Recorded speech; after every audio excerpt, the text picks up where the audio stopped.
중요한 포인트는 그래서 내년 총선을 어떻게 준비하고 어떻게 그 소위 얘기하는 민주 진보 진영의 다수 의석을 만들 거냐, 이게 굉장히 중요한 포인트다 이렇게 볼 수 있을 것 같은데요. 일단 당원들이 네. 어떤 요구들을 많이 하시나요? 그러니까 기본소득당의 기본소득을 어느 정도로 해서 어떻게 만들어야 될까 이런 얘기까지 구체적으로 하십니까? 아니면 뭐 어떤 나라를 좀 만들어주세요 이런 요구를 하십니까? 기본소득당이 처음 창당을 할 때 네. 당신이 누구든 매월 60만 원이라는 슬로건으로 창당을 했어요. 네. 그리고 창당을 할 때는 그 당원 가입서에 직업을 받습니다. 네. 왜냐하면 정당법상 공무원과 교사는 그렇죠. 이제 정당 가입이 네, 금지되어 네. 있기 때문에 네. 정당 그 직업을 다 확인을 하는데 좀 굉장히 놀라웠어요. 그 일단 20, 30대 젊은 사람들이 굉장히 많았고 저희가 처음에 2만 명 창당 당원들 모았을 때 80%가 20대. 80%가 제가 국회에서는 막내 예. 당에 가면 좀 나이가 많습니다.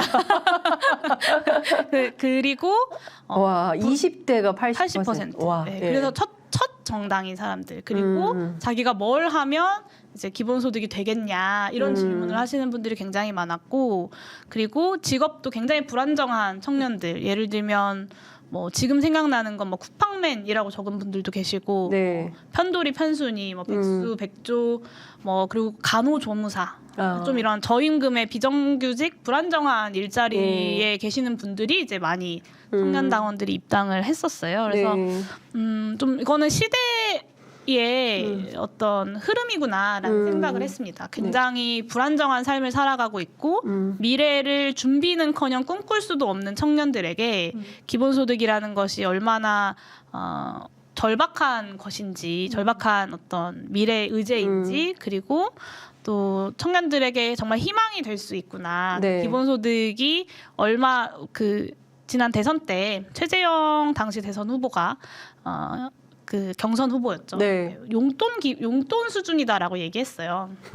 근데 월 8만 원 수준의 용돈 기본소득이라고 이제 이재명 후보의 기본소득 제안을 비판을 했는데 사실 최저임금 월 8만 원 올라가면 나라가 무너진다고들 하잖아요. 보수 세력에서도 그렇고 재계에서도 그렇고. 그러니까 최저임금 월 8만 원 올리는 게 얼마나 힘든 일인지를 알면 저는 8만 원의 기본소득을 용돈이다라고 이야기할 수는 없을 거라고 생각합니다. 그러니까 그런 청년들에게 기본소득이 얼마나 꼭 필요한 일인지 그리고 얼마나 미래의 희망을 새롭게 줄 수 있는 것인지를 창당하는 과정에서 또 많이 확인을 했고 그래서 당원들하고는 기본소득의 현실화라는 것을 이제 어떻게 해낼 것인가. 창당을 할 때는 이제 저희가 원내 정당도 아니었기 때문에 이제 기본소득이라는 것을 세력화하고 의제화하는 것이 목표였다면 이제는 정말로 정치의 영역에서 언제 어떻게 현실화시킬 것인가 이런 고민들을 좀 많이 하고 있는 상황입니다. 이재명 대표도 사실은 기본소득을 이제 본인의 담론으로 대선 후보 시절에 제기를 했었어요. 근데 잘 논의가 안 됐습니다. 그 국회 안에서 혹시 이재명 대표하고 이 기본소득 문제에 대해서 좀 같이 토론하거나 대화할 기회나 이런 건 좀 있으셨을까요? 사실 이제 국회에 오시고 나서는 개인적으로 뵙는 일은 그렇게 많지 않았는데요. 아니 이제 차담회 같은 것도 한번 못 하셨어요? 근데 이제 기본소득과 관련돼서 이재명 대표는 제가 국회에 들어오기 전부터 기본소득에 대한 굉장히 분명한 의지를 갖고 있는 그러니까 기성정당의 정치인 중에 가장 기본소득에 대한 이해도 높고 의지도 가장 강력하게 갖고 있는 분이셨고 저는 지금도 비슷할 거라고 생각합니다. 사실 지난 대선 때 그 경선 과정에서 이 기본소득에 대한 논의가 굉장히 활발했던 기억이 나요.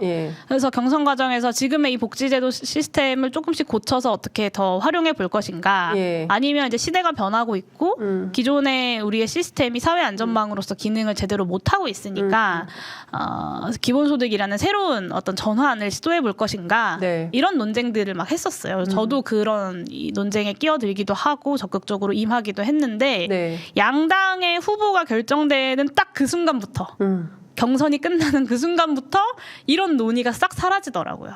그래서 개인적으로는 지난 대선 때 그런 논의가 좀 경선 이후에도 후보가 정해진 이후에도 쭉 진행되지 못한 게 개인적으로는 좀 많이 아쉽고 그런데 이제 기본소득이라는 거는 전 세계적으로 봤을 때도 그렇고 시대의 흐름을 놓고 봐서도 그렇고 이렇게 피할 수 없는 흐름일 거라고 저는 생각합니다. 그리고 팬데믹 당시에 코로나19 팬데믹 당시에 이제 재난지원금 지급됐을 때 서울 시민들 대상으로 설문조사를 했었는데 서울 시민들이 바라는 정책 1번이 바로 기본소득이었어요.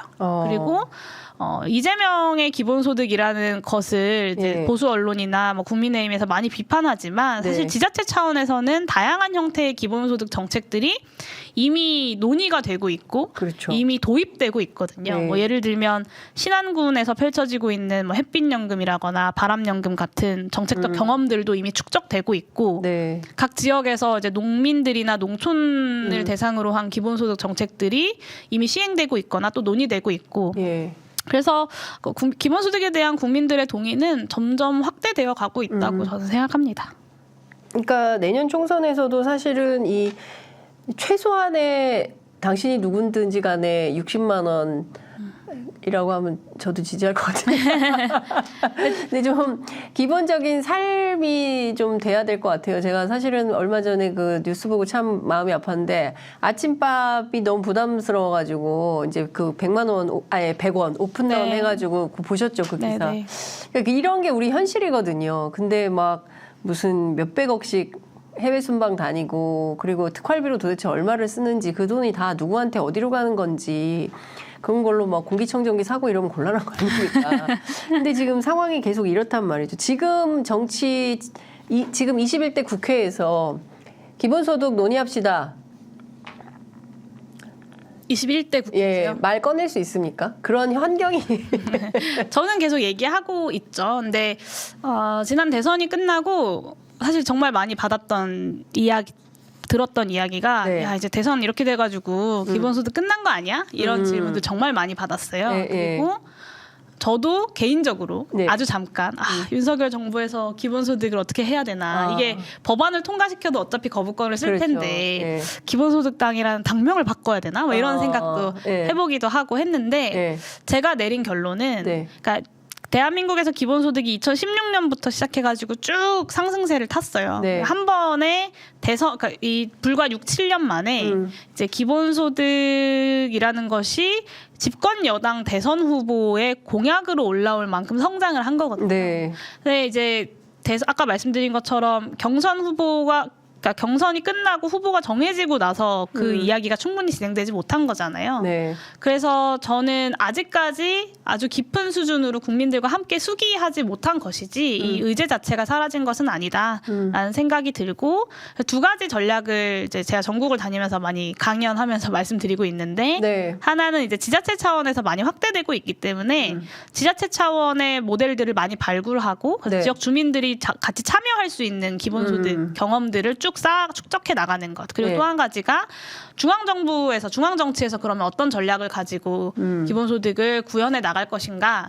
이 비전을 제시하는 것이 다음 대선까지 가야 하는 과제라고 저는 생각합니다. 어쨌든 전국민 기본소득이라는 건 중앙정부에서 하는 일이기 때문에 좀 그런 고민들을 가지고 이번 총선과 다음 대선까지의 경로들을 고민하고 있다라고 말씀드릴 수 있을 것 같습니다. 그래서 저희가 최근에 이제 오준호 공동대표, 저희 당의 공동대표가 사명이 있는 나라라는 책을 썼어요. 이게 뭐냐면 이제 시대가 많이 변하고 있잖아요. 그래서 기술 패권 경쟁도 굉장히 심해지고 격해지고 있고 여기에서 이제 각 경제 블록들의 보호무역화 추세도 분명해지고 있고 이 말은 더 이상 한국이 수출 주도 성장을 할 수 없다. 그리고 거기에서 나오는 낙수 효과라는 것도 기대할 수 없다는 거거든요.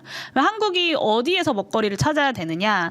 이 디지털 전환이라는 기술 그리고 에너지 전환, 이 디지털 전환과 에너지 전환에 국가가 굉장히 큰 역할을 해서 그러니까 굉장히 큰 투자를 해내고 여기서 이제 성과를 봐야 되는 거죠. 근데 예전에는 국가 주도의 투자들을 많이 했어요. 대한민국도 뭐 박정희 정부 때도 그런 걸 했고. 근데 제가 주장하는 딱 한 가지 다른 점은 국가가 대규모의 투자를 하면 투자하고 끝 이게 아니라 네. 여기에 이제 지분을 설정하자. 왜냐하면 국민의 세금으로 투자한 것이기 때문에 네. 이 투자에서 발생하는 이익의 일부는 국민들이 배당받을 어떤 권리가 있는 거죠. 네.